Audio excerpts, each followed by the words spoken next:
So, welcome to another episode. Today's going to be a good one. We're talking about UFOs with Ed Wilson. He's got loads of evidence. So, welcome to today's show, Ed. Thanks for having me, Stephen. It's a real pleasure. I've looked forward to talking to you. You're an interesting fellow.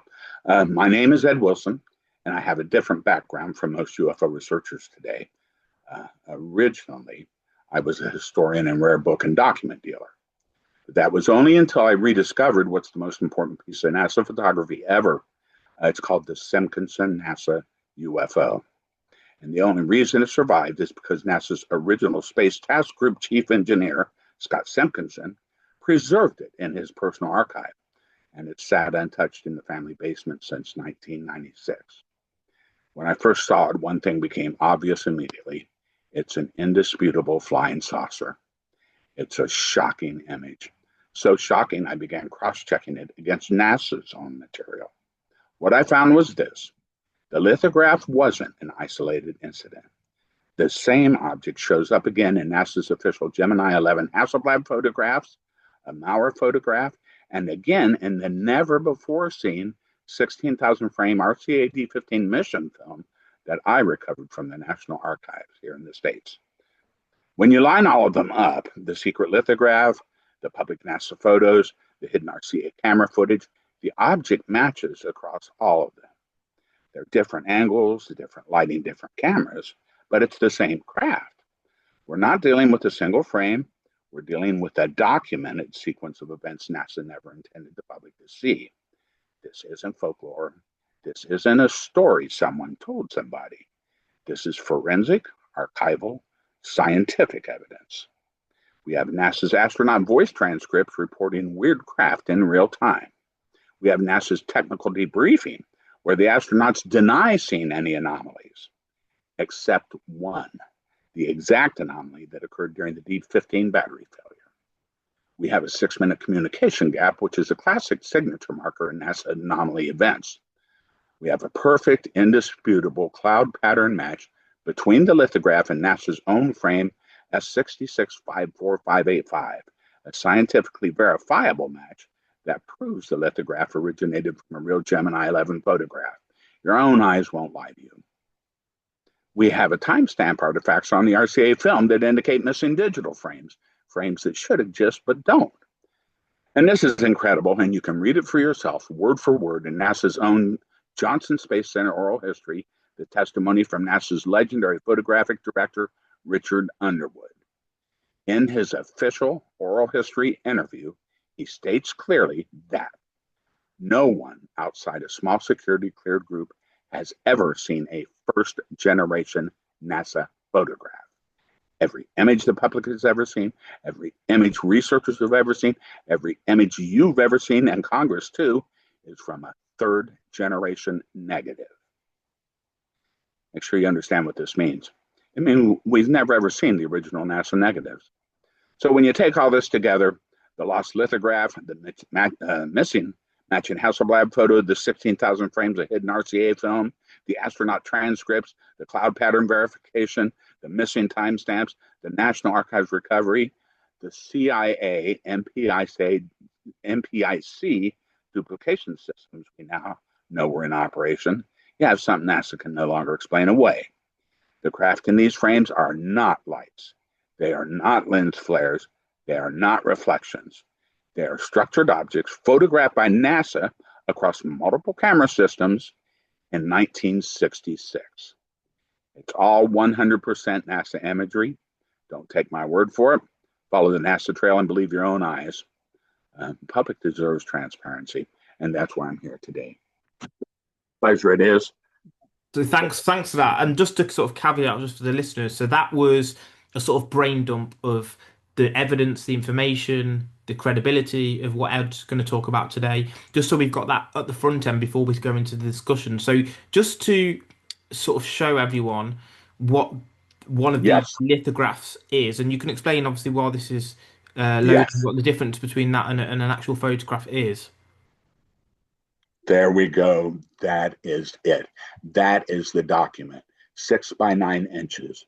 What I've done for the last 25 years is I've rescued historical artifacts from where they would have ended up in dumpstered in little auctions.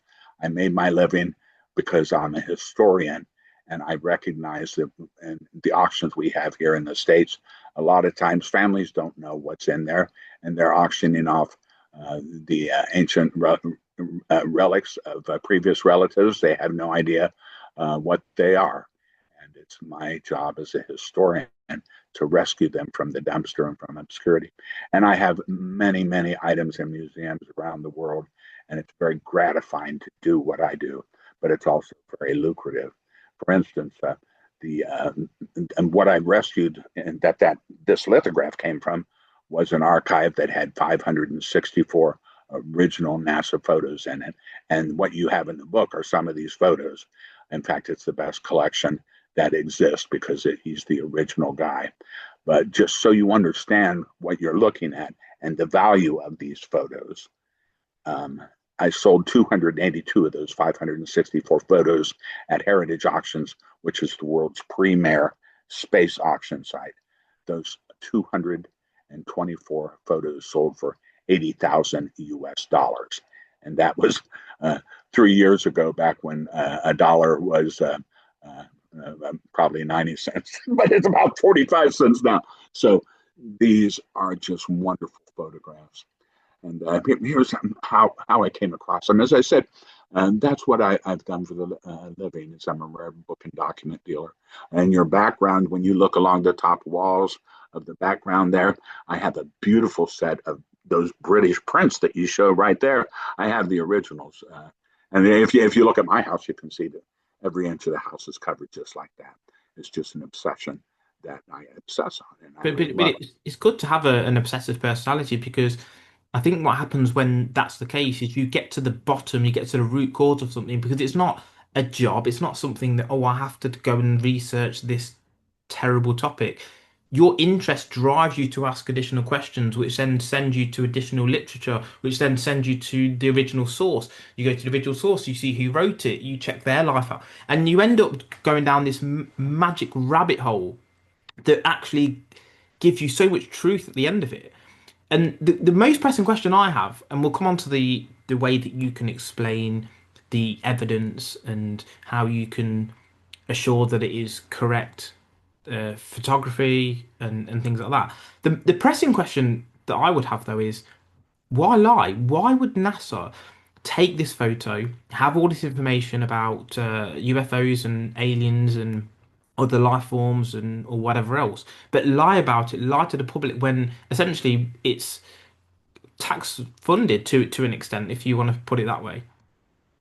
that is the gist of the matter, and that's what drives everybody in this field. And what you'll see or hear today is the explanation of why that occurred. And it's actually the end of the next book, which I've got documented for you, but we'll just give you the short version right now.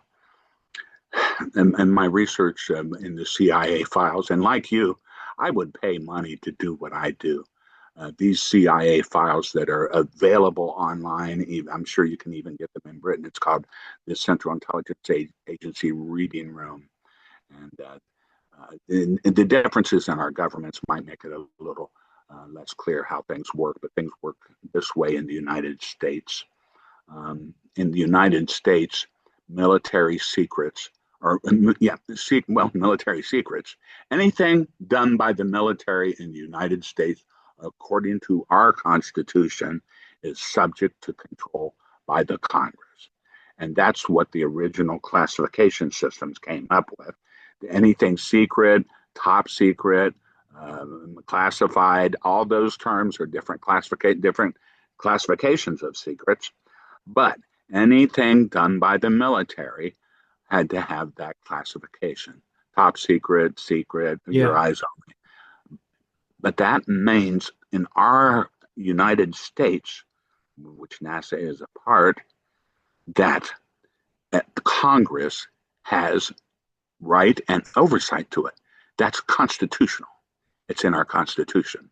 Now, if you over here, we're having these amazing hearings. I'm fairly sure that anyone involved in the UFO process over there knows it, because we're having hearings on NASA and what's happening to these photographs, and it's at the congressional level. It's the House Oversight Committee, and the House Oversight Committee is just investigating where is all this evidence, because people are seeing so many strange things out there, and they keep making the analysis, which is correct, that we should have evidence of this. We've got all this fantastic camera work. Where is I think the thing is, though, is there is the Freedom of Information Act, but as you said, it doesn't cover these sorts of things, which is what people want the freedom of information for. They want it for those sorts of things. And the thing is, people say, well, why would the government lie? Why would NASA lie?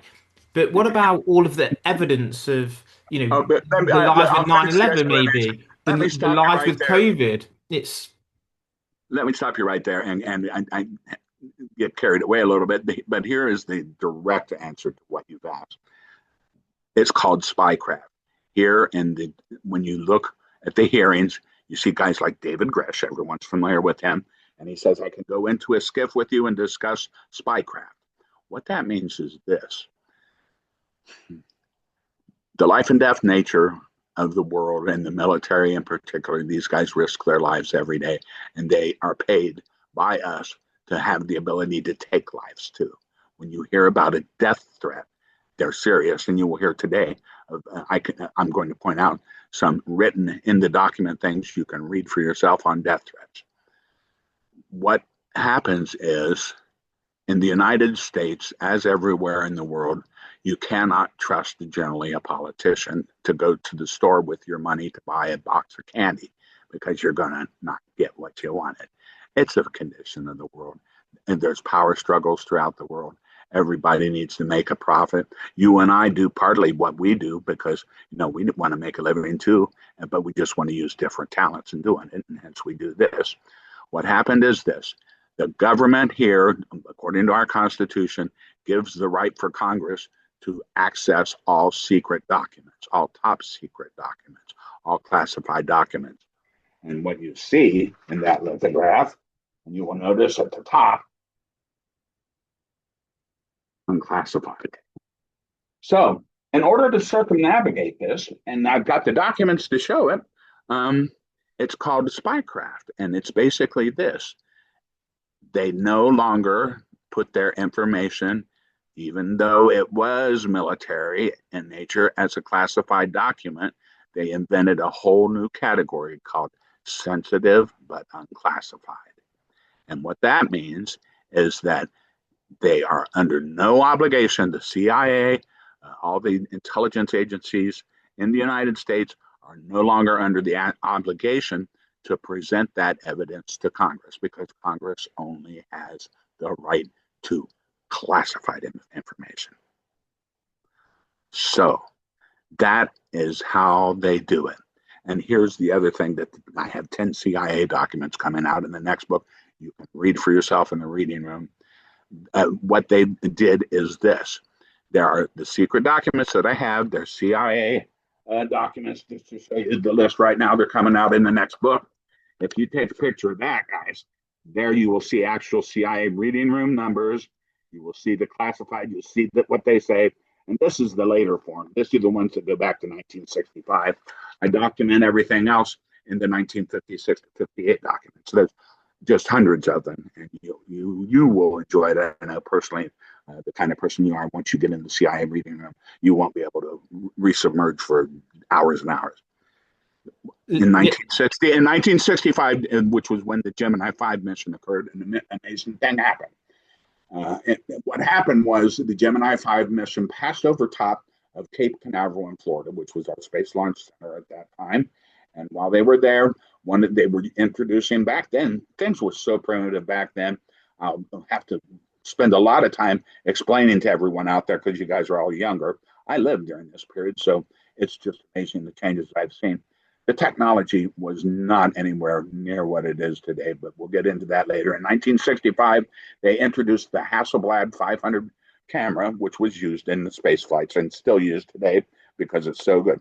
Now, we had spycraft already up there. We had the U-2 spy plane, which is what set up the National Photographic Interpretive Center as the control that NASA ended up using. We have CIA documents telling everyone, too.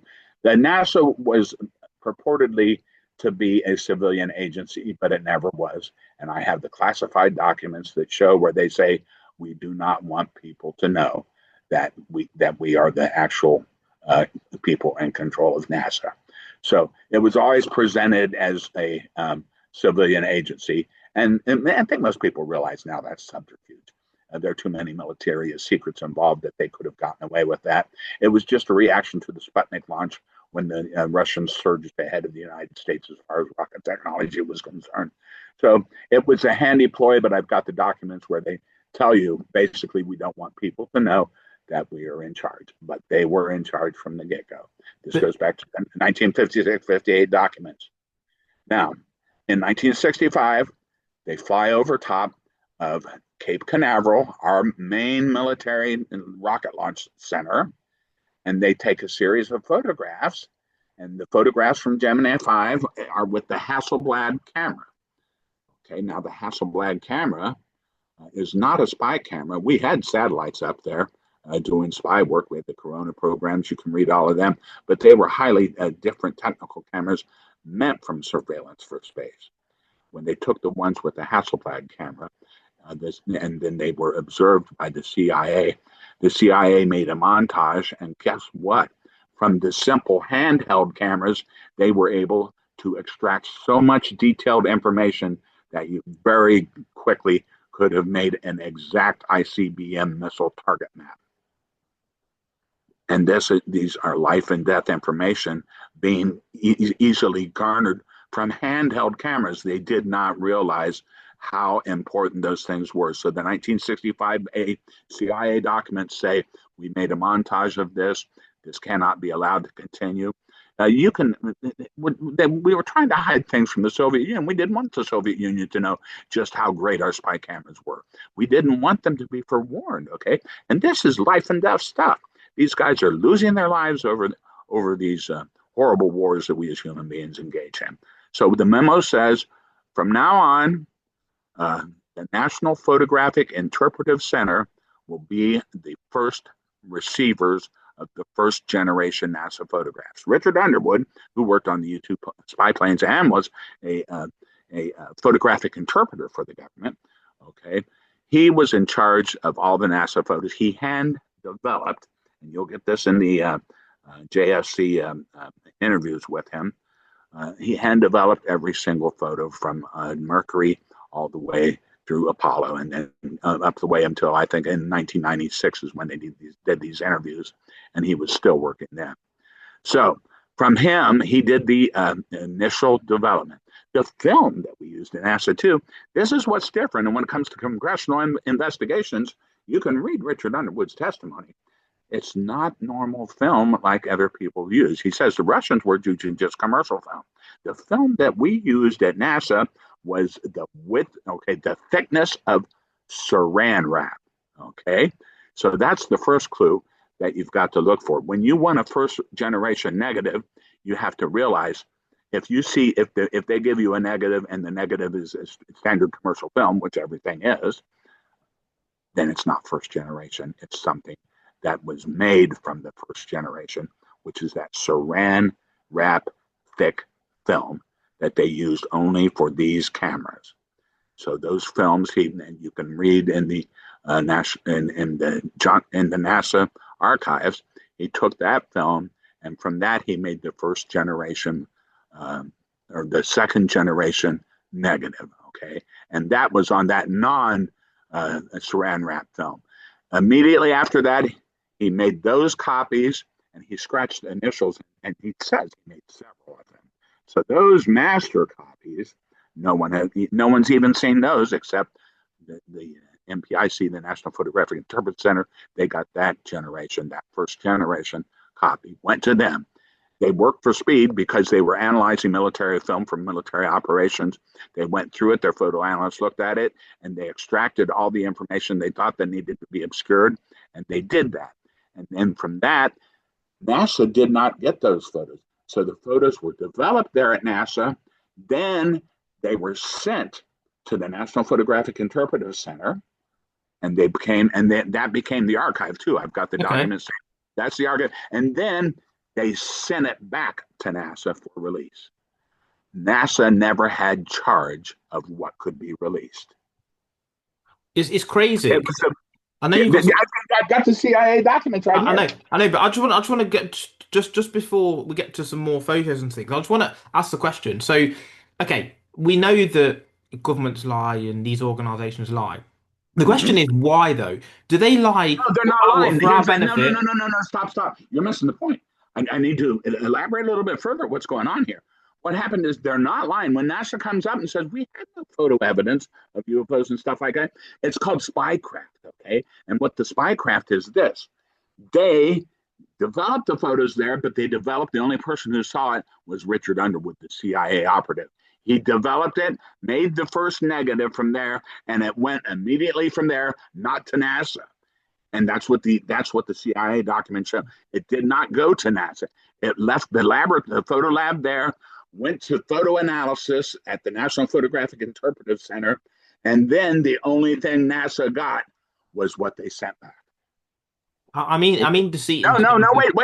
They didn't send everything back, okay? What they got was a third generation negative, meaning there is the original negative on saran wrap that got printed into the second generation master copy. The master copy goes to the CIA. The CIA sends NASA only what they want to release. Yeah, I get so it. when NASA comes up in the hearings and they say, all right, we want to know, right? And when anyone says, well, I want to see this, I want to see an image of you, and NASA gets up, and they're not lying. NASA is not lying when people want to say, and people are thinking that they're lying. It's not lying, it's spinker. They honestly say, we don't have any records of that, because they don't, because all the records reside in the National Photographic Interpretive Center and the CIA. So are the UFOs being used to reverse engineer, or are they from alien craft, or are they being made by us, or is it another species on this planet that are making these? Where is that coming from, that UFO? Well, I mean, and there's so many. And number one, in the long history of the universe, as far as we know it, as if we understand time itself, there might be multiple answers to that. Some of the guys like Avi Loeb working over here with the current incoming asteroid, whatever you want, not asteroid, well, whatever the object is, we're not certain yet, apparently. But in the history of the universe, we don't understand much about physics. You have to understand, we don't really know how things work. We know certain things. I'm always confused by standard particle models don't seem to duplicate. Even Einstein's own equations. You have to put sheet numbers in, and that's why we have things like black holes. And they say, well, we go to infinity there. Well, mathematically, we're talking about a theory that doesn't work, okay? And everything that we do, we have to put a cheater in there. And then we create things like dark energy and dark matter. Well, if the theory says this, then it's got to answer the questions correctly. And we find that it doesn't. It gives absurd infinity answers.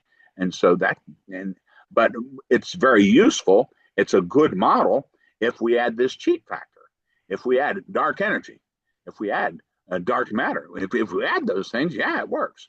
So that's just telling me the model's incomplete. And so just like we don't understand time and things like that, I can't tell you everything. There's all kinds of possible civilizations that might exist out there. But I can tell you things like this too. What always confused me was there's a fourth class of matter that's called plasma, right? Basically, over 95% of the universe that we can see and detect is made of plasma. Okay, and Dr. Diane Powell is a wonderful ESP associate. She taught over there at Oxford too. She was a professor there and here at Harvard University. So she's well renowned. She's a very, very insightful woman. She tells me it's 97% of the universe is plasma. So my question, and it just drives me crazy, is if 97% of the universe is plasma and only 3% of the universe at best can be described as the matter you and I are made of, it seems to me highly, highly illogical to assume that the main life force in the universe is made out of matter. To me, the evidence seems to say, well, wait a minute. Um, that's like saying the dog's wagging the tail. The universe is a plasma creation. It's not normal matter like us. To assume that we're the dominant life form, to me, seems absurd. So I kind of favor things like There, plasma there life. is a lot of assumptions, isn't there, with dark matter and black holes, as you said, that they behave like this. Well, there's no actual, real, fundamental explanation and evidence that that is the case. It's theoretical Right, based. It's theoretical right. based, so it's very difficult to then create whole arguments based on what's mathematical theory as opposed to actual physical evidence, tangible, hard evidence, if that makes sense. So it is quite a difficult one to put your nose on or put your finger on, isn't it, Yeah. really? So, and I'm using this in reference to your question, which was, what are these life forms? And my answer is, there are probably multiple life forms. Okay, there are probably different kinds of life that we don't understand. Right Gray now, you hear aliens. about them talking about interdimensional things. And I like you. I enjoy physics, and I love the theories of physics. And for me, the standard model is wonderful. It's a wonderful tool. It's what allows us to be so successful with our technology today. But you can't deny that you have to use cheat factors. You have to put constants and stuff to keep our theories from running into infinities, which basically says, well, your theory is not complete because it doesn't cover everything. And if it doesn't cover everything, it's a useful. But as far as life forms, I don't know. Is This, time travel possible? Is there anything? How do we even explain time? Sometimes that's difficulties.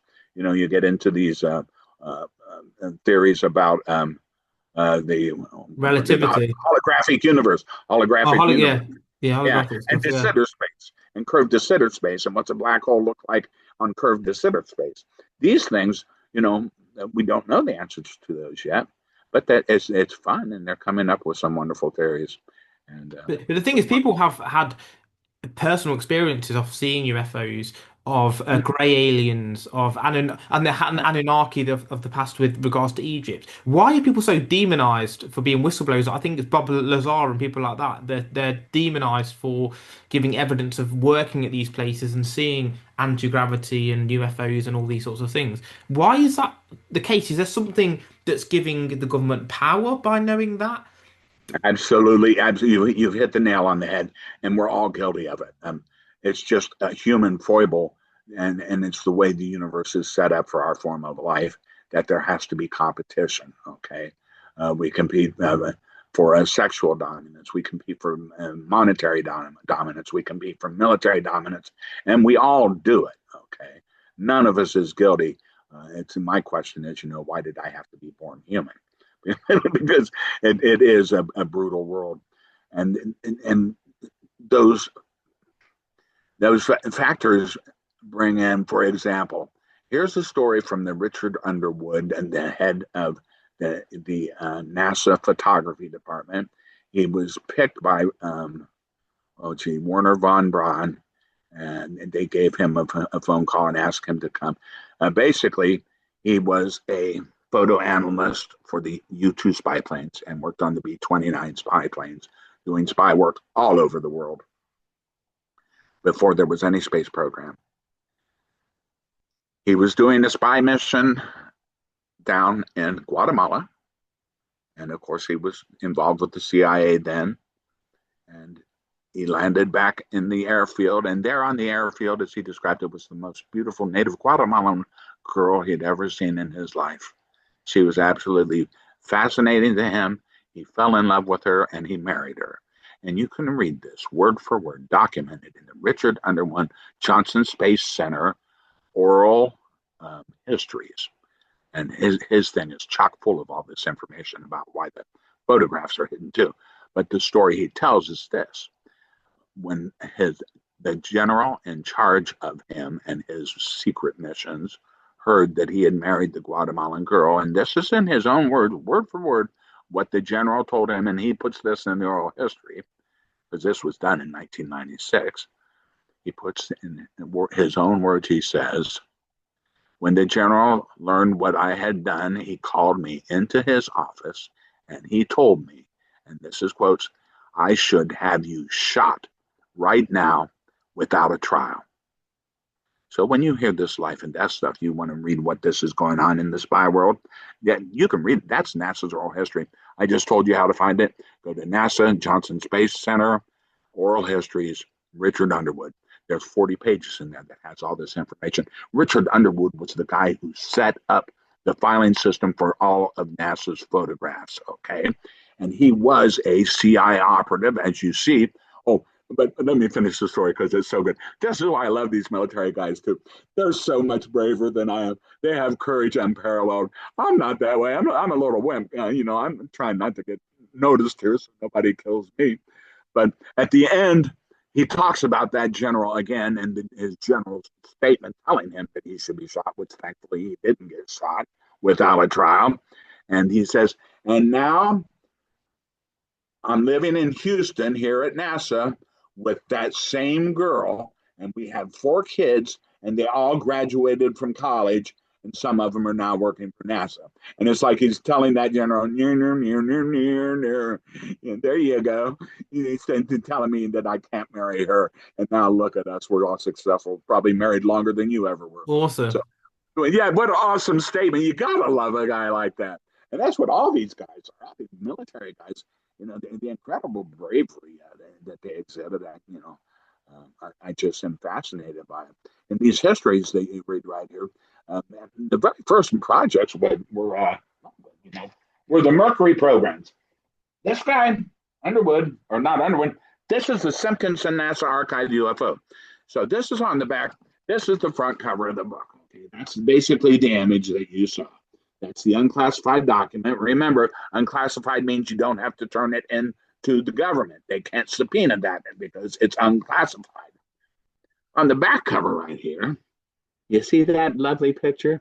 Let's see, I can't see me there. You should be able to see that's the very first Mercury capsule ever. And you'll see there's a lovely young woman there. That's Emily Ertl, and she's nestled into the arms of her boss, the chubby looking guy, chubby like me, is Scott Simpkinson. And this is his personal archive. Scott Simpkinson originally, that's the very first Mercury capsule that they built. In 1959, that picture was taken. They had gone down to Cape Canaveral, which did not exist at that time. They went down there amongst the swamp and the snakes coming in the apartments. And that was the very first Mercury capsule. He was the engineer in charge. Those guys right there came from Cleveland NACA field, which is up where I live here in the United States. I'm about an hour and a half from that field. And it's now it was called Lewis Army Air Force Field. Okay. And he was hired there in 1943 as a mechanical engineer fresh from college. In 43, of course, World War II was raging, and his very first assignments were on propeller engineering redesign and destructive testing. His specialism was destructive testing. So that's where he started. And of course, at the end of, now that's 1943. By the time 45 comes and the war is ended, he's working at Wallops Island with the V-2 rockets. So he's a mechanical engineer there at the Army Air Force Airfield. So, and of course, NACA, the national, which is the predecessor to NASA, was already, it was Army intelligence, right? We didn't have a CIA back then. They called it OSS. So they're just, so you have to follow the history. You have to be a historian to follow all the documents from one place to another and realize the implications of what's happening historically. So that's what he did. And by the time the Sputnik launch had terrorized everybody in the United States government until they were all falling all over themselves trying to develop and catch up a system, they came up with NASA. They said it would be a civilian agency, and that's where everybody's wrong today. It wasn't. And you can see the 10 documents I show you there show that NASA never got those photographs. That's why everybody is saying they're lying to us. It's spycraft. That is the methodology that they used to let them stand before Congress, right? Which is a crime to lie to Congress, a crime here, and not be worried about a crime, because the truth of the matter is they did not see those images. The images went straight from the developer to the CIA MPIC formed in 1956. It was the Stewart building, 7-story building that they bought the top 5 floors, or they leased the top 5 floors from an automobile agency. On the bottom 2 floors, the Stewart Building, and they tried to set up a surreptitious building there, the formation, which is the National Photographic Interpretation Center.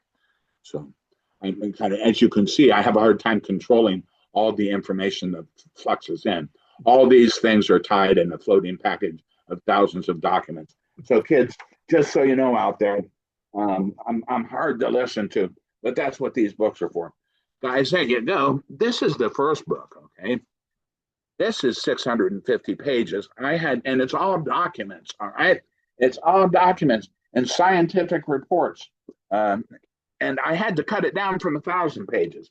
So I have a very difficult time in making arguments because I've got these 1,000 pages from the first book alone just coursing through my mind, and everything in there is documented evidence. For instance, the cover you see right here, when you look at that Simpkinson thing, the UFO, and we talked on spy basing, how spycraft, because it says unclassified, that makes it a sensitive but unclassified document. SBU is the terminology, and SBU means that it doesn't get shared with Congress. And that's exactly, they'll find things in there. There's a whole chapter on Gordon Cooper, the Mercury astronaut, who later went out to California to build a landing base for the secret U-2 spy plane. While he was building the landing base, there's a YouTube video, of course, while he was a fighter pilot in Germany, okay, after World War II, he discusses his seeing UFOs. So he says they were UFOs, they were up there, and they were real, and I saw them. So that's his own personal testimony. But this is a strange story that he tells. You go to the chapter on Gordon Cooper, it'll give you the exact YouTube video to go. It's like an hour and 20 minutes of a fascinating interview with a NASA astronaut, military hero. And this is one of their finest guys, and he's not lying to you. He says, I saw him, and I know they were UFOs. But then they put him in charge of building the airfield for U-2 and experimental craft to land out in California.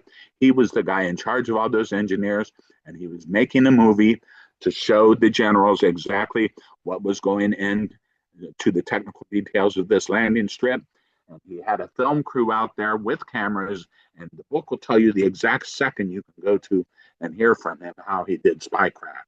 What that book says and what he says and tells the story, he had his cameramen out there at the end of the airfield doing a movie to show exactly how the barriers to prevent the aircraft from overflying the field are set up. Now, this is for the military's use only. The cameramen were out there. They were doing their work, and he got a call from them on the radio, and they told him flat out, we've just had a UFO land here. This isn't, he's telling this story. It's in the book. You can get the exact second, and he tells the story. And he says they told him there was a UFO. So he can't say that he saw it, right? They say, and he knows that they're filming. He says, did you film it? He said, yes, we got it on film. And he said, we got it. It landed. It's there on 3 legs. It's a flying saucer. We have it on film. Okay. And then they tell him it landed and it took off, and we don't know what to do. And he didn't know what to do either. Now, these are not things that happen every day. So even a military guy does not know, doesn't know what to do. Who do you tell about this when here in the United States, I lived during this period, we call it the tin hat syndrome. They made absolute fools of anyone who pretended they had any encounters with a UFO. You were crazy. And then they had pictures and did cartoons of people with a piece of aluminum foil. Yeah, tin foil hats, right? In other words, do, do, do, do, do, do, do, do. And that's the way we were brought up. I was indoctrinated with that. So I've been a skeptic, and that's the other thing, guys. I'm a skeptic. The only reason I'm convinced now is because I've done more research than anyone else into this one particular lithograph, and I find that it is overwhelmingly documented, and it is overwhelmingly a real depiction from so many different angles. But you go to that Gordon thing, and what happened is he finally found someone that could answer him, what am I supposed to do? I mean, it's really tough. He was in charge, is why it was difficult. He was the guy in charge of that construction there. He was the military commander, and they're asking him what to do next. And he didn't know. So he mentions, I had to look for a long while. So they told him, what you're to do is this. You're supposed to um, bring the film in, make sure that the film is developed in your laboratory and no copies are to be made of that film. You are to hold that film in your office there with you until we send a courier for it. And that's what he did. But what they didn't tell him to, and again, you got to love a military guy. He says, but they didn't tell me I couldn't look at the film. So he says, I held the film up to the window, okay, and I looked at the negatives, right? And he said, yes, I can tell you, I saw the negative. I saw the only one that we made. It was definitely just like I described to you. A UFO landed on 3 legs. It was filmed, and then it took off. So, and he says, so they didn't tell me I couldn't do that.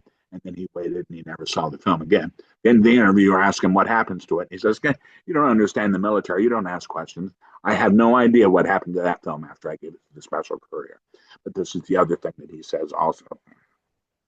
He tells the story just before that of the U-2 spy plane, which you guys may not be familiar being so young. That was our premier spy plane. It's how they detected the missiles being inserted into Cuba just off our coast, which almost caused World War III. Okay. And that was filmed by the U-2 spy plane. And again, it has to do with spycraft and sanitized briefing documents. But what happened is the United States public had no idea there was a U-2 spy plane, okay, until it got shot down. And we had the Gary Towers incident, right?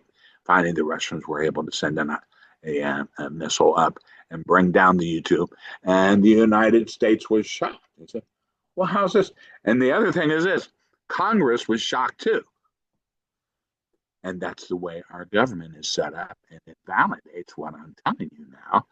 The only way you could keep secrets from Congress was an unclassified project. And that's what he says. He says, the only way that we could keep Congress from knowing was by making it an unclassified process, an unclassified project. And that's the way the U.S. is set up that causes this. Because we gave Congress oversight on all secret items, they had to come up with a spycraft method of not letting them see everything. And that's why this has happened. Do you think and there's any... I've got documents in here showing that what happened with those Cuban Missile Crisis photos taken by the U-2 plane, okay? They were able to tell absolutely perfectly everything they needed to know, that was a missile silo site, okay? There were real missiles going in there. That was undisputable with the wonderful spycraft they got from the U-2 cameras, okay?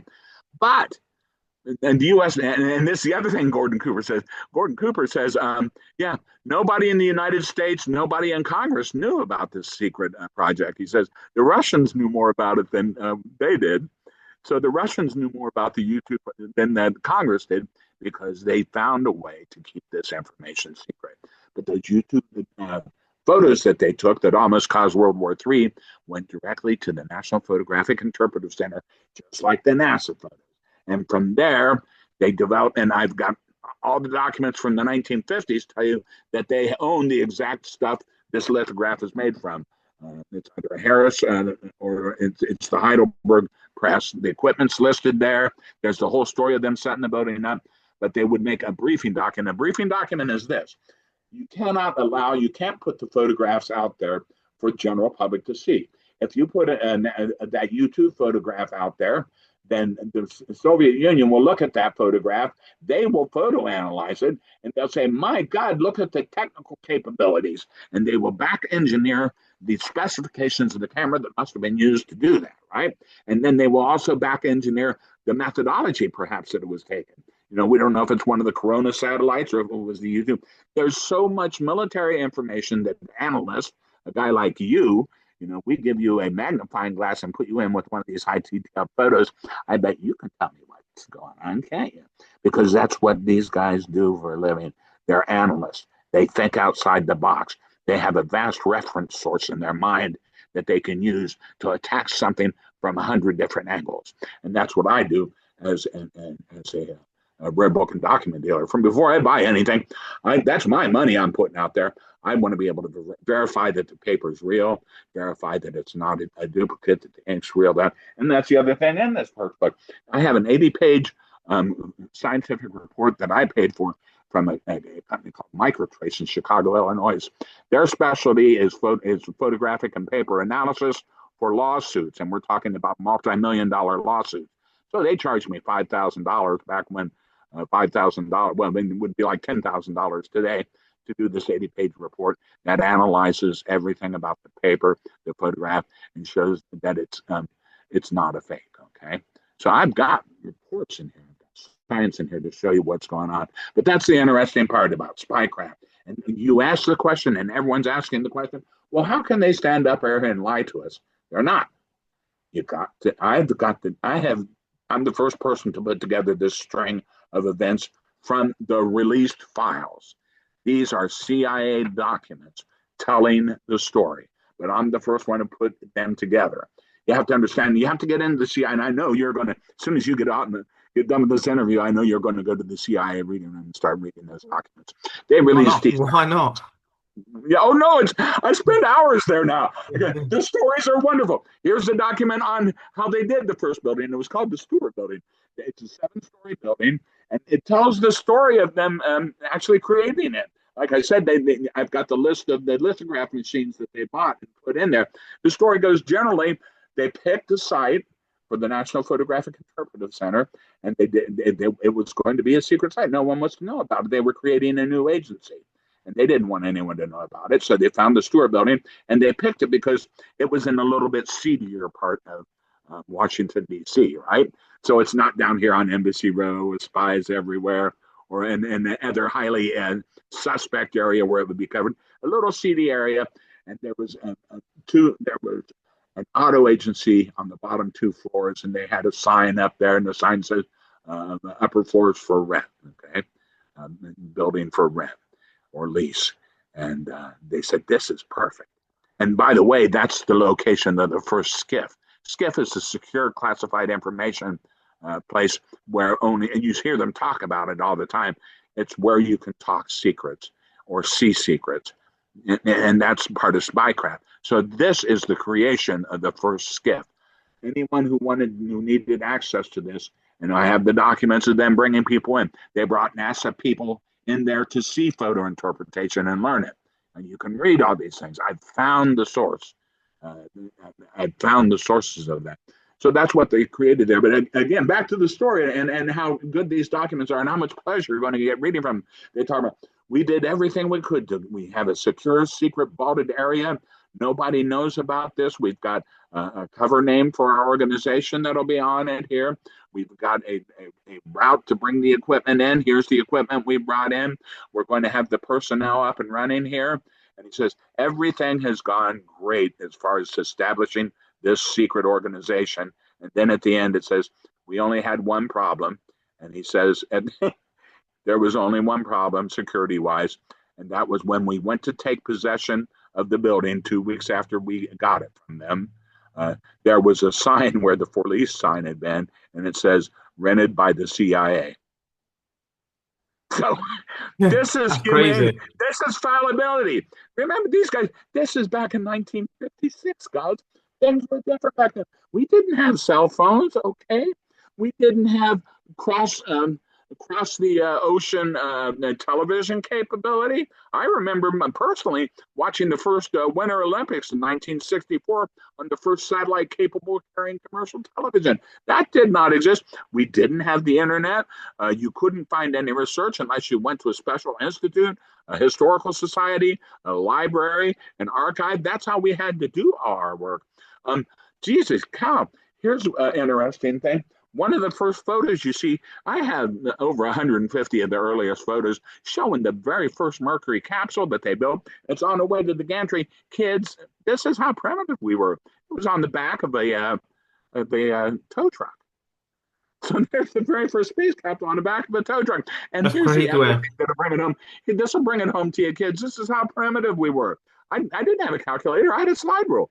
Um, that tow truck that they were hauling it to the gantry for launch on had two windows in the front. In other words, a split windshield. Okay, kids, there's a reason for that.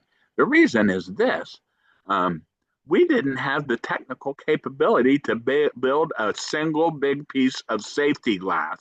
They had to make the two little safety windows and put them in the front. So that way, when you hit a tree and you went through the windshield, you weren't shredded into hamburger. Okay, Clever. that's how primitive we were. And this is the other beautiful thing in this book. There's Emily Ertl was actually the archive was sold at auction under the Emily Ertl NASA Archive, and I'll have to get into that. But well, I lost the track when I went on to say that. But so that's human nature, and it's easy to understand when you look back and you put yourself historically in the time period and realize you've got a couple agents out here doing multiple jobs, okay? And you're going to have mistakes like that. You're going to find out that guess what? We left a sign for 2 weeks out there saying the building was rented by the CIA. So these things happen. And then, of course, there's the whole methodology on how this one lithograph got released, right? And why Scott Simpkinson. Scott Simpkinson, when you might have seen we had a very popular movie here with a guy named Tom Hanks. It was called Apollo 13. And Apollo 13 was the Yeah. mission where it blew up, and the guys had to circumnavigate the moon to come back. And it was a miracle that they got him back alive. The safety engineer for that Apollo 13 was this guy where the archive comes from, Scott Simpkinson. So you And think I have the document that came in his archive, and it's a 13-page emergency manual. It says from the desk of Scott Simpkinson, Apollo 11 has been declared a failure. And then it had categories to check off how many people were killed, et cetera, et cetera. So that's the original document that came from his desk. When the first Apollo astronauts caught fire and burned Apollo 1, they declared it a mission Apollo 1. They burned alive there on the launch tower. Okay, that's before we had the knowledge. We didn't have any knowledge to do these space launches. That's before we had the knowledge to not make a pure oxygen tank out of the interior of the cabin. So they were running on pure oxygen in that cabin, 300 feet up in the air. And naturally, in an oxygen tank, you don't want electrical equipment. You know, an oxygen tent, you're going to burn the patient to death, and that's what happened. And that was the tragedy of the Apollo 1 failure. Until then, all the other missions were running on pure oxygen too. It's amazing that any of them survived through the things they had to learn.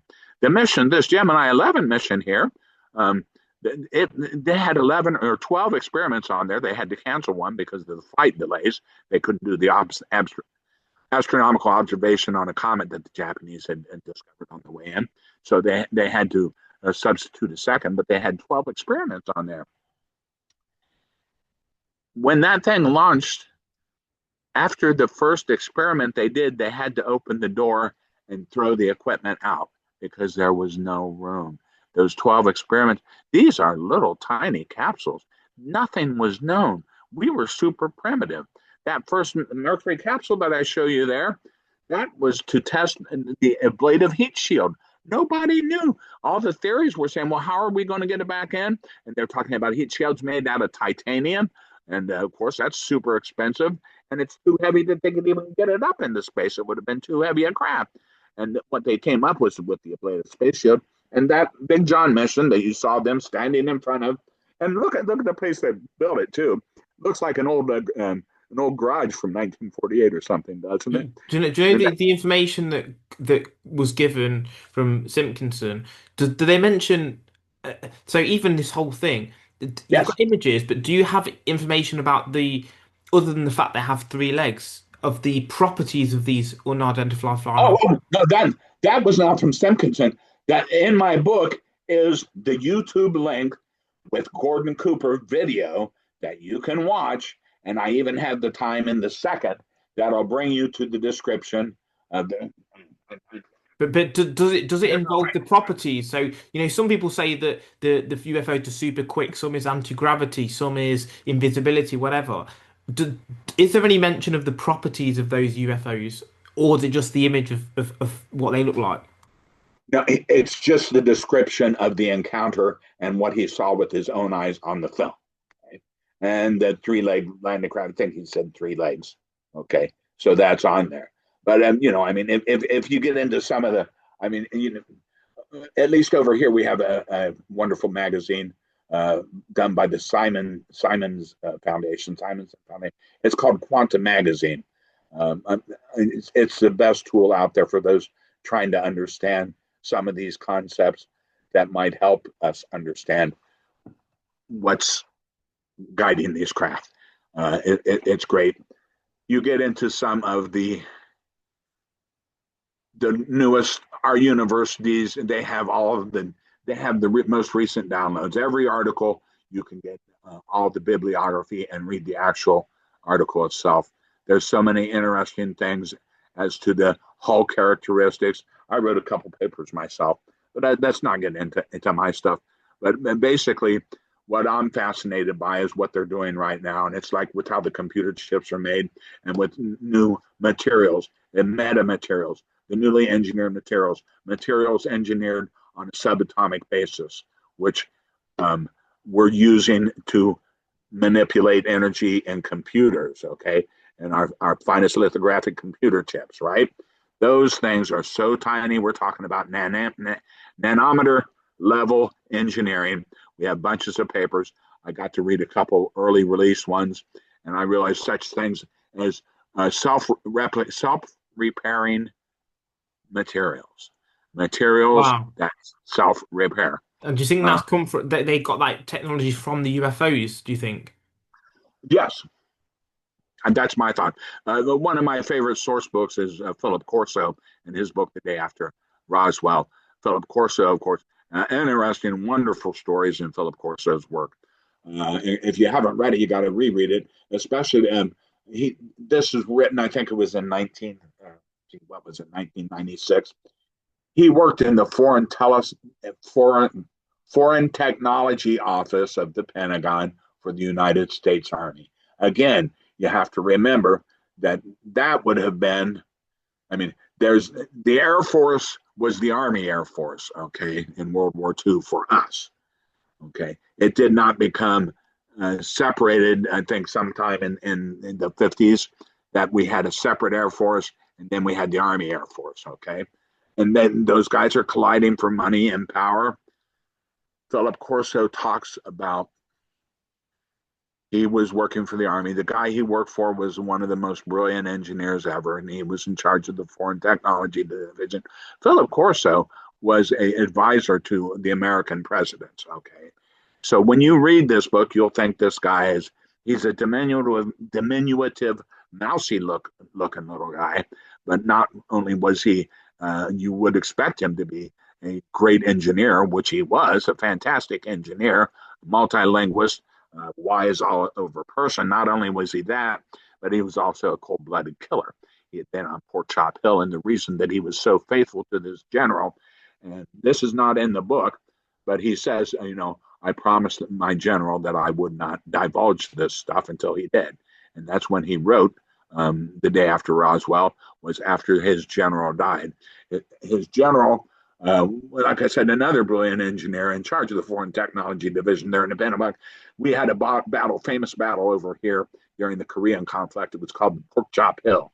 And in Pork Chop Hill, it was a bloody, horrifying, as all wars are, I guess, just another bloody, horrifying battle. But what differentiated this general was he actually went up to that battle, to the front lines, and participated in the fighting. A full general, and his men loved him and dedicated their loyalty to him because this was the kind of man he was. But again, he was a brilliant engineer also. That's why he was head of the Foreign Technology Division. He's the guy who gave Philip Corso the artifacts from the Roswell crash. Okay. He had a file cabinet. He put Corso in charge of it. Corso had done some spy work in Italy looking for Mussolini's craft too. This is all in the book. Have you read yourself for The Day After Roswell? Have you had the No, I've opportunity never yet? never read it, no. It's well worth doing. Everybody else, he's the first whistleblower. Okay, he's the first. Okay, the book is amazing. You look at it, and in the terminology, the only fallibility that I have with it, looking first of all, the things that he describes are amazing. Particularly, he says the one thing that he regrets most is he didn't realize, and this is written in 1996, he didn't realize the importance of the microchips that he had um, back engineered because they would lead to artificial intelligence. This is in 96. So That's crazy. it's That's great. But crazy. here's the crazy story that tells you what is really going on behind the scenes. We get a sanitized version of government and how government works because they have to give us a sanitized version. They have to earn our loyalty. It's hard enough to keep a bunch of crazy cats from killing each other without them knowing exactly how the guys in power are killing each other.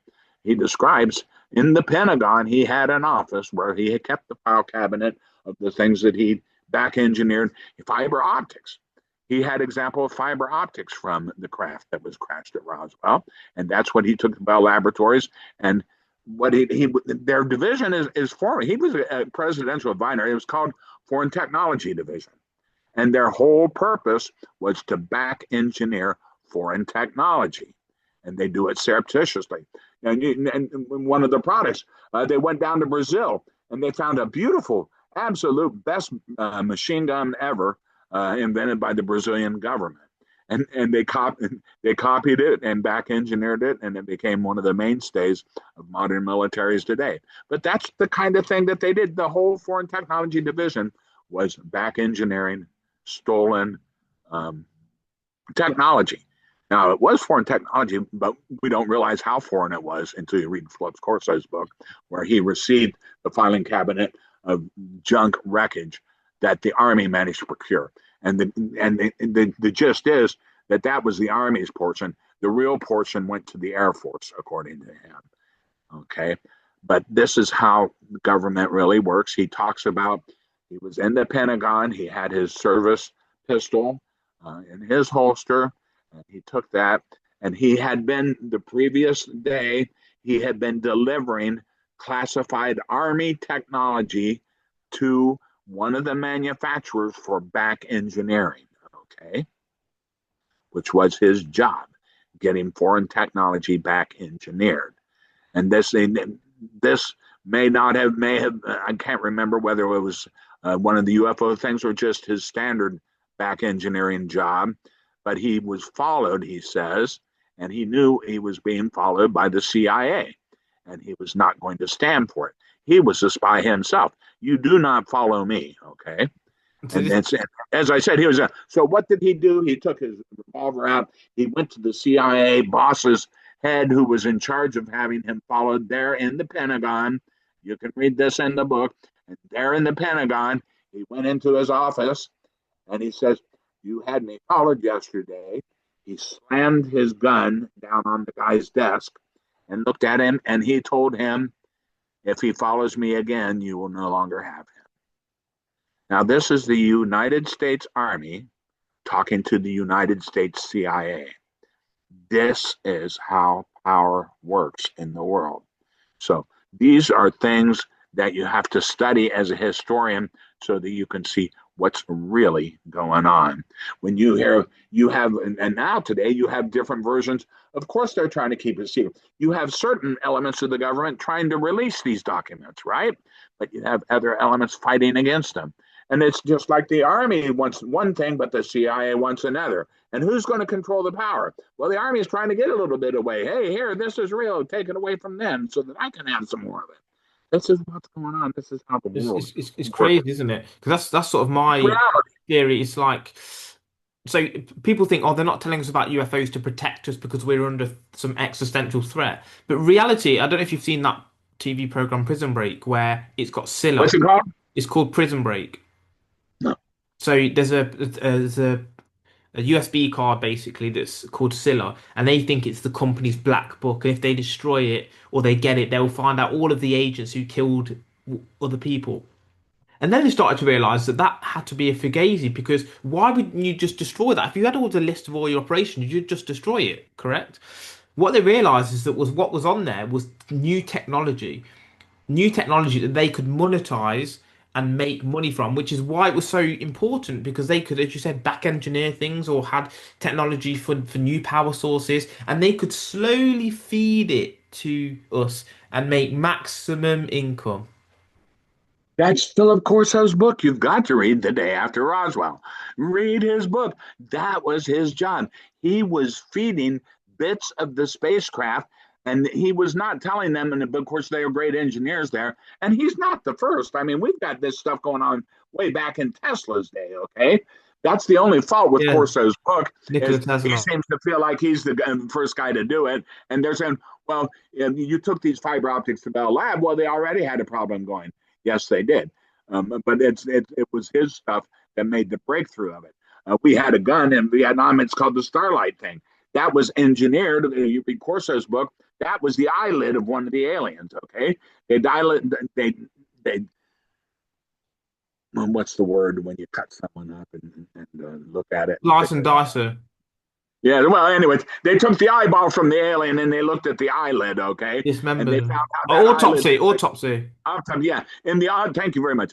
The autopsy, they found out how that eyelid worked for providing them with night vision. Okay, so that they could see in the depths of space in the dark, and they adopted that, and it became in World War or in the Vietnam War, of course, which was very important to me being draft age at that time and not wanting to go get my little butt shot off over there. Um, it was called the Starlight Scope, and I've seen it. It was a great big breakthrough. It was a circular 8-inch diameter screen that they mounted on the M1 rifle, and it gave them the first night vision, so that you had an advantage to fight that war against those who didn't have that high technology thing. That came from the eye of an alien. You've got to read Philip Corso's book. This stuff was too, people couldn't believe it because it was too advanced at that time. We now know that these are scientific things. His whole job at Foreign Technology was taking this stuff out, like you just said, a little bit at a time and having it back engineered.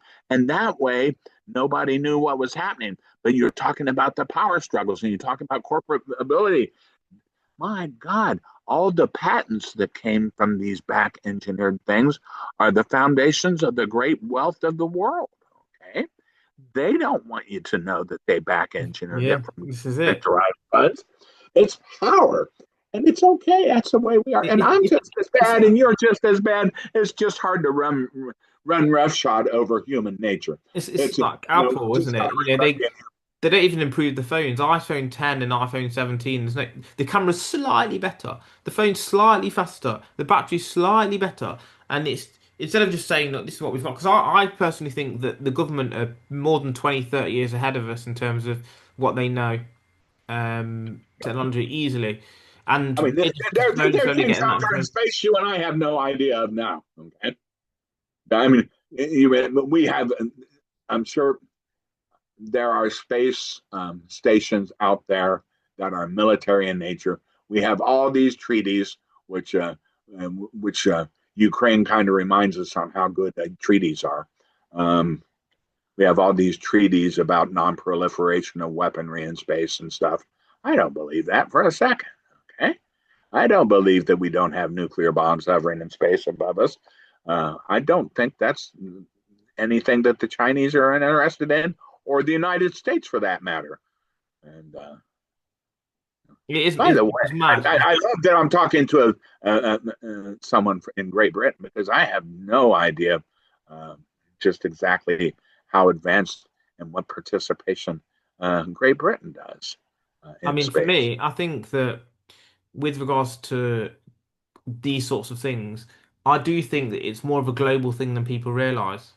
I think there is a large global network that controls and puts money into certain things that we aren't aware of. There's like sort of two layers to how society works, I think. We know that here in the United States, we know that our budget is huge. It's called a black budget. And we know that it's tremendous. And we know that it dwarfs a lot of the other parts of the budget. But again, that's spycraft, and Congress can't get their hands on it. So that's what makes it so tricky. You've got to have secrets.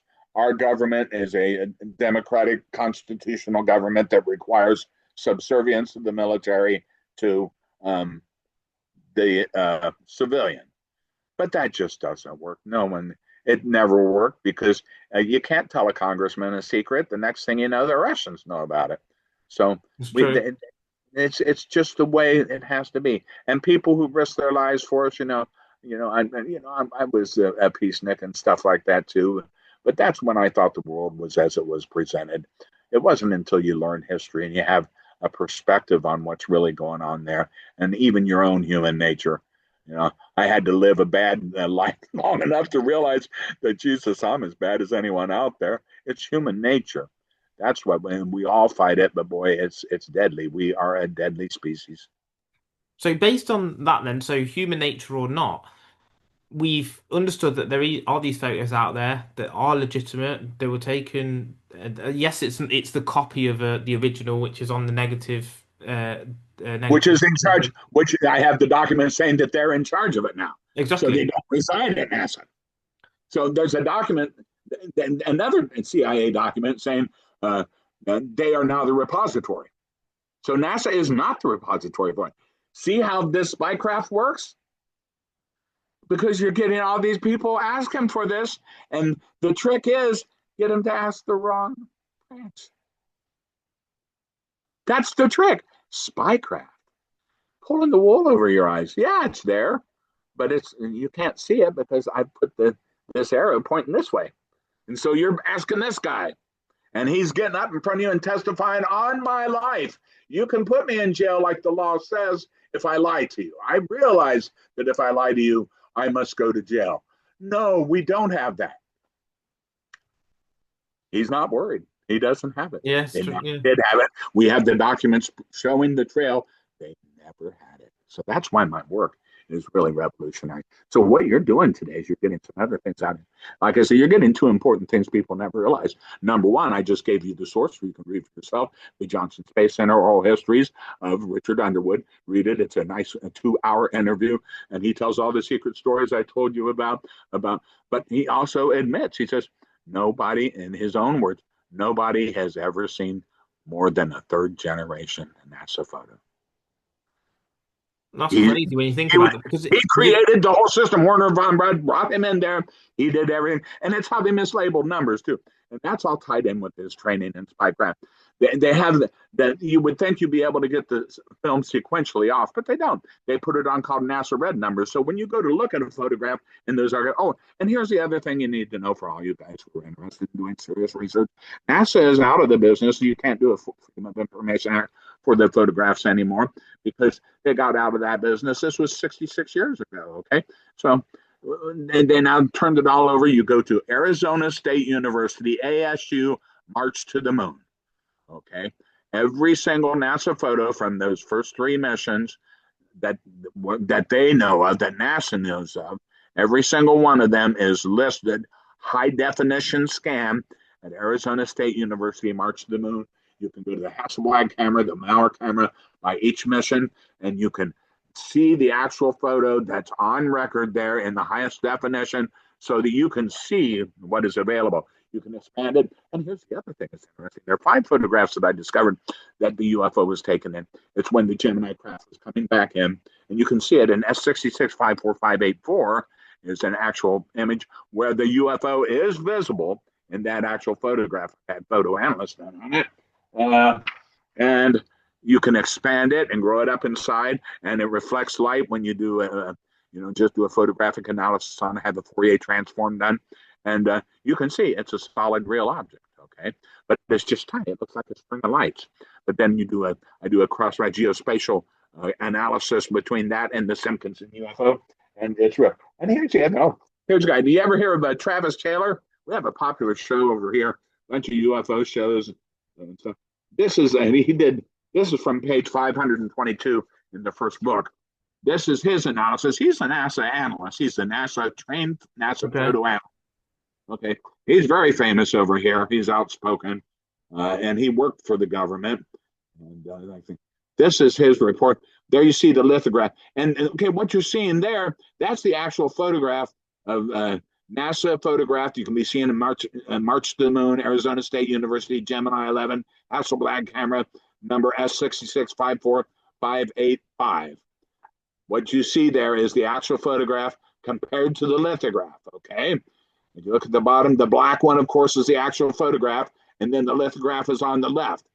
When you compile that photo and that litho together, the cloud pattern matches. That the cloud in the cloud Yeah, you can in see the that. okay, yeah, you can see it. So that's just a rudimentary one I did.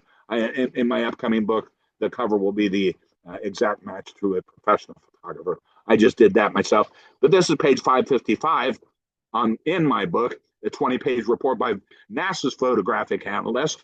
Where is he? And what I'm trying to somewhere here. There we go.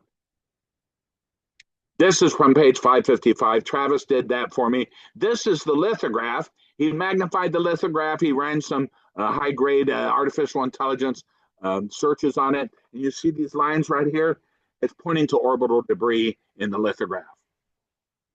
So that orbital debris doesn't come out in the photograph here. So the actual photograph doesn't match with the lithograph. The lithograph is showing stuff that was sanitized and removed from the photograph. So If the what's the photograph had not been sanitized and had the UFO removed, you would see that orbital debris right there. But based on everything you said so far, what's the ultimate significance of this? Is it the proof of aliens? Is it the proof of UFOs? Is it the proof of technology? Or is it all of The that? most important thing, the most important thing, first of all, that you're revealing today is the fact that there is a trail of evidence that shows NASA did not have control of their photos. They were released by the CIA and not NASA. And they never went back to NASA. The good photos never went back to NASA because they were not going to, NASA was not in charge of spycraft. Okay. But it provides plausible deniability for NASA. They get up there, they're not lying to you. They didn't see it. And the number of people who saw this, the biggest, the very largest, and it's called a sanitized briefing document. The MPIC, their job is to do sanitized briefing documents. Those Cuban missile silos that they showed, nobody ever saw those, but they held those pictures up on TV for everybody to say, here's why we're about to enter World War III. Okay. And they would show what they're showing was a sanitized briefing document, basically something similar to a lithograph. And that way the Russians can't tell by the clarity exactly how good our photographic methodology was. Okay. They can't back engineer. That's the problem. We can back engineer from photographs. And they didn't. Originally, we knew they could do that. That's why we sent spy satellites in. The D-15 mission on the third, I got from the National Archives, I think it was 16,000 frames of the D-15 RCA night vision experiment. It was called the night vision experiment, and it was designed specifically for tracking targets in night from space. You have to understand the mechanics of this. It also was the Gemini XI, 1966, was the very first television camera in space. The orthocon tube was actually a television camera. They had it located behind the pilot cabin, and behind the heat shield was the service module where all the equipment ran. In there, they had the first television camera pointing straight down at the wall. Okay, they had the RCA electronics that would make it go into a digital vision that, and then a periscope flapped open when they ran in the experiment. A periscope flapped open on the outside of the capsule, and the TV camera looked onto a mirror, and the mirror shot ahead, and that's how they got the image. These things are all in the book. Why is it that there's never any satellites showing on the photos out in space? Why are there never any satellites showing? There Yeah. are. This is interesting too. This is why the certain subterfuge gets through on the Gemini 11. When you go to research Gemini 11, you will find the most, and it's debunked it. And that's another thing that you'll find in the Richard Underwood thing. He didn't know that it wasn't a UFO too. On the Gemini 11 mission, and you can read it in the voice transcripts, they talk about, we see something flashing out here, and we're going to take some pictures of it. So they allowed that to stay in the voice transcript. Those voice transcripts were secret for 12 years. Okay, so That's nobody crazy. Yeah. So all my mission documents that I've read and used were secret for 12 years. And I think that's why no one's ever analyzed it until I came around. It takes a special breed of bird like me to who just gets pleasure out of reading shit like this. I spend hours doing this and I'm not working. And this is what I do instead of working. Okay. But again, it has its benefits from doing that. But what was I going to say? What was your question? I lost track of what I was trying to answer your question. What was your question? What was my question? Yeah, I do this Got every. now. I'm horrible with Because bank tellers. God you've bless gone off on a tangent, so I can't remember exactly. I think it was my fault. the significance of what you found out. Oh, yeah. Well, I guess we've lost that thread of thought, and I feel sorry, and I apologize to the viewers out there. Viewers, I can't help myself. I just cannot edit myself well enough to make this clear. But hopefully, it'll be worth it in the long run. In the long run, if you just take some of the points that I read off, or the things that you do remember, these are sources. Everything I'm telling you is sourced. Or you can buy the book, which would make me happy. I'm not a liar. I don't. Yeah, I'd like to make a buck too. Even fat boys like to eat. But I think it's just your. I don't think it's that you're purposely going off on tangents. I think it's just that you're so enthusiastic about what you're talking about, and you've got so much knowledge that you end up going from A to B to Z back to W to T. And well, in order to explain T, you need to also explain C, F, and G. But in order to explain that, you need to talk about the whole picture and show where that sits in the entire picture. So I totally get it. well, And sometimes you need to do that's that. why I apologize. I can't do it any other way. No. So is there anything that you've not mentioned, if you think back to the conversation, that you maybe could have or should have done, whether it's photographs, whether it's talking about some evidence or your theory, maybe you've got a theory about all of this in the future, or where it leads to, maybe, Well, or there's whether we three didn't go to the moon or something silly like that. things that I would have done. What's coming out in early January will be the new book, and it'll be the clincher. And as I said, I showed you a picture of actual CIA documents. This is um, this is world-shattering news that you've got today. That CIA document trail, and the Richard Underwood testimony trail. Nobody has seen more than a third generation print.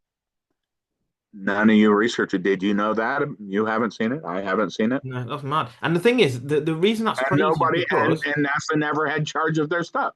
Those, this is why it's crazy though. It's crazy for researchers because you want to. So the primary evidence is the first thing you want to see primary. Then, if not, you will read an article, get secondary. Okay. If not, you'll get someone who's talking about an article and explaining it third, tertiary.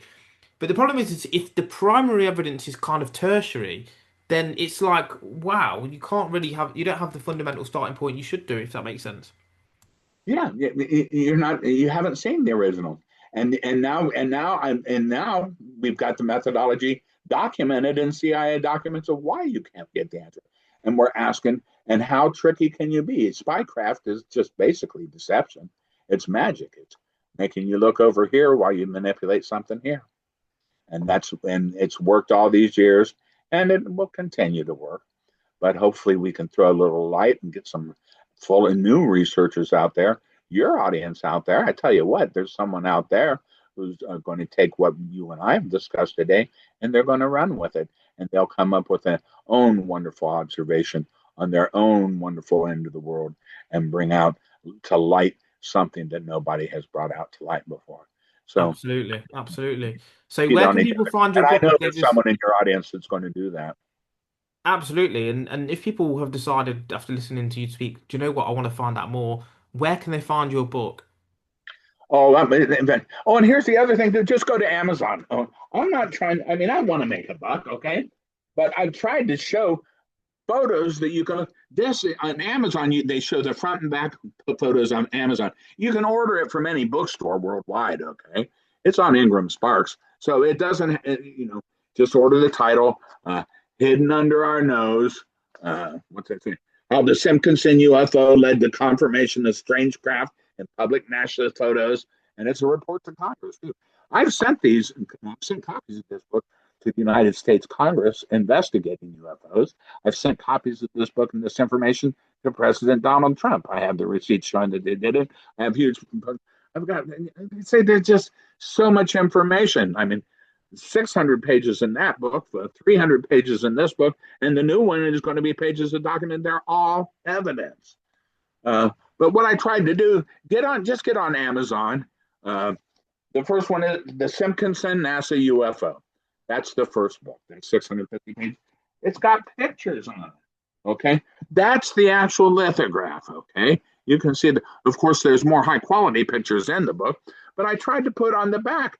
Look on the back cover. This is trying to show you the provenance of all this collection of 150 secret photos. Right? They're in there, and they're beautiful. I mean, this is a coffee table book. Look, there you go. This is the finest collection. Richard Haynes. Good photos. Yeah. That's what I want. I want people.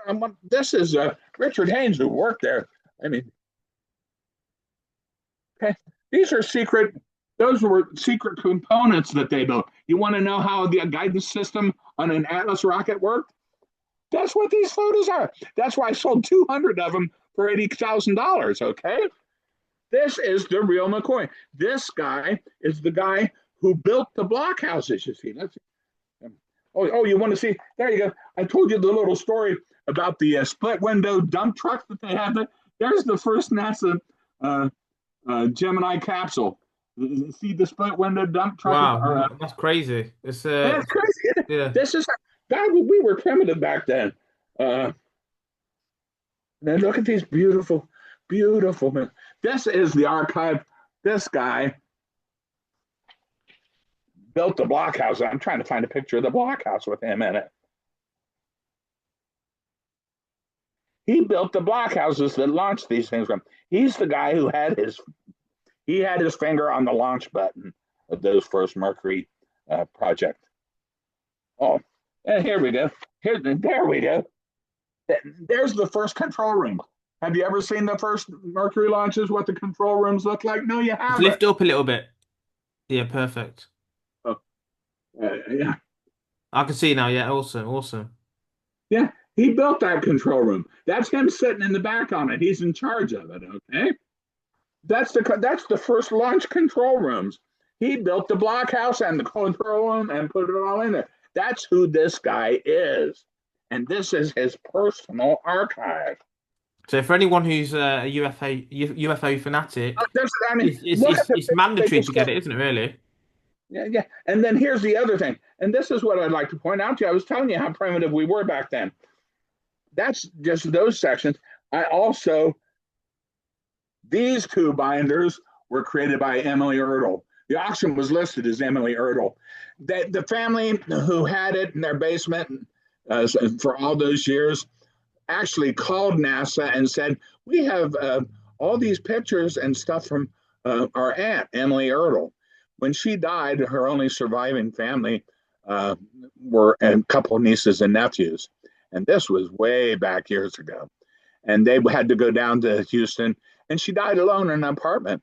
That nobody knew she died, and the niece and nephew called on her occasionally and called to keep touch because they knew she was alone. She died in the apartment, and she didn't answer the phone, and so they had to call the sheriff and said, hey, will you go check on our aunt Emily Ertl?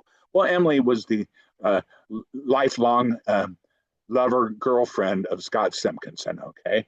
So they tried to donate the archive to NASA, okay? Now, and here's the other thing for anyone who does thorough research, they'll say, well, where is this Simpkinson archive? How did he get it? They'll look it up, and they'll say, well, wait a minute, he can't have the real archive because it's down at the University of Southern Florida. I can find it there. And it says right here it was donated by Emily Ertl to them. Scott Simpkinson had an office in Cape Canaveral, but then the last office was in the newest Space Center, and that was in Houston, Texas, and that's where they moved.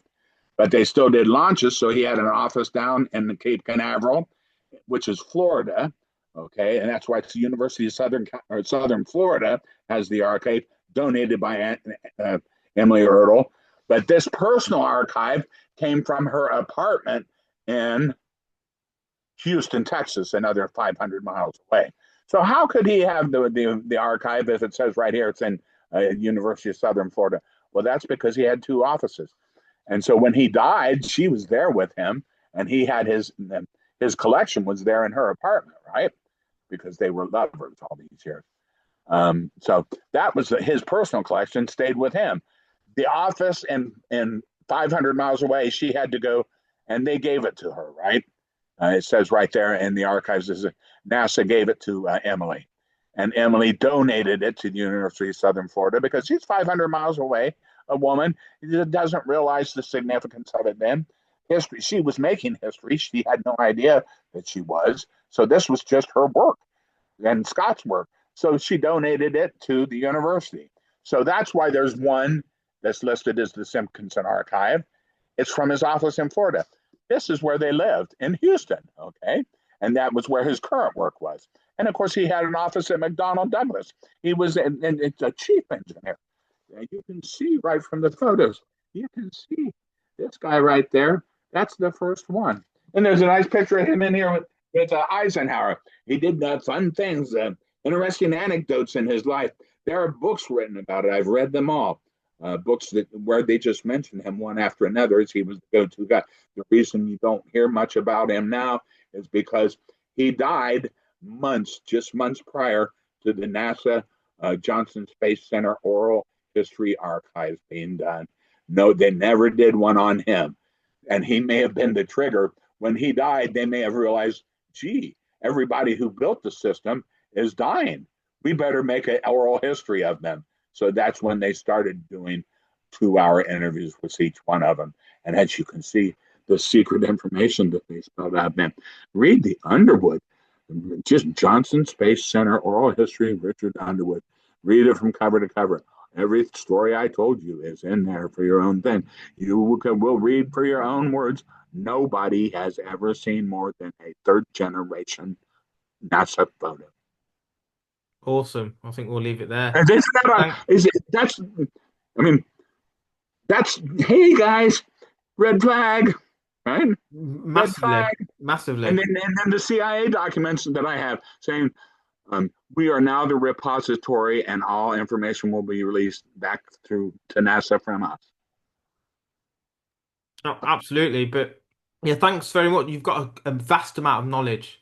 I can just tell you've got so much information in your mind, and it's good That's to why get I it had out to into read the the little. universe. I had to read the little introduction to you guys because those things are just general topics, and we'd spend 5 hours going over that stuff if we wanted to cover it in hand. So just remember that beginning document there. That's got a nice list of stuff for you to find in. I mean, if you want to get the books or just look it up yourself, it just tells you everything it can. The books are basically a very handy scientific document that shows how to do the science behind this. I've got a beautiful 80-page. Richard Haynes has a nice photo from a Chilean UFO that matches the UFO that we present here. There's so much good information in there on how to conduct a scientific research job. And then again, as I said, there are sources in there. I've got the pictures of it. You can see for yourself what deliver, and you can get all these things online. The Gemini XI mission, that's available online, downloaded as a PDF. The darn thing is, what is it? It's at least 350 pages long, okay? And here's how primitive we were back then. Let me explain this to you, too, why lithographs were so important back then. Back then, when I was a kid, we used to pay, basically, it would be the equivalent of 2 hours of your work week. We worked a 40-hour week we actually worked more than that, but we got compensated extra.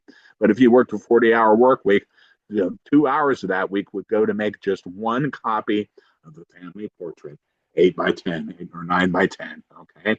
And so you had to work devote 2 hours of your pay to make one family portrait. That's how primitive photography was back then. So it was a very expensive process. We did this stuff with chemicals. We didn't have printers like you have nowadays. You had to have fixers and all kinds of chemicals and silver nitrate and stuff. So the point I was trying to make was the primitive nature of photography back then. And I was trying to point out something. Just knowing how primitive things were, this book is good to give you a basis. I forgot the point I was going to make. So again, you can see. By the way, guys, I'm old, so forgive me. Okay, Hey, I no can't. problem. And like I said, thanks for being on the show, and God bless. Yeah. Oh well, God, it's been a real pleasure, and I can't wait to see how you respond. Uh, Drop me an email. Let me know what you find. I know you can't wait to get into a library and Yeah. verify some of this stuff. You're the exact kind of guy that I am, I think. And it's been a pleasure meeting you. And it's such a pleasure to hear about your audience. Thank you They very seem much, buddy.